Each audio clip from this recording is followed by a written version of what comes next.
The first thing you'll ever experience is this unsettling feeling of discomfort as you are thrown out of your warm and familiar home, the only universe you've ever known. The brightness hurts your eyes and you're barely able to open them, but slowly your sensory apparatus adapts to this harsh environment while you're realizing that you were screaming the whole time. Congratulations, you were born. But don't be mistaken, there's no time to rest and decisions have to be made. You live in the future, nanobots are circulating through almost everyone's body and help to maintain their flesh, their organs, and even their minds. If we get sick, these busy little helpers take care of it so you don't have to. You have other responsibilities anyways.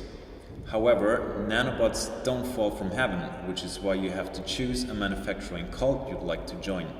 Nox, on the one hand, will offer you the highest quality in nanotechnology and related medical treatments currently available, but that comes at a price.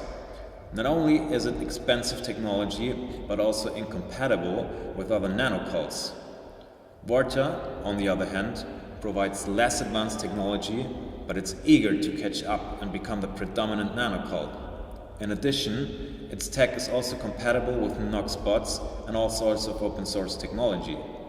Of course, there's a third option as well. You refuse to become part of any nanocult. That way you escape all dependencies, but you won't be able to get any advanced treatment, and you will live outside the civilized domains of humanity as you're not willing to embrace the future of mankind.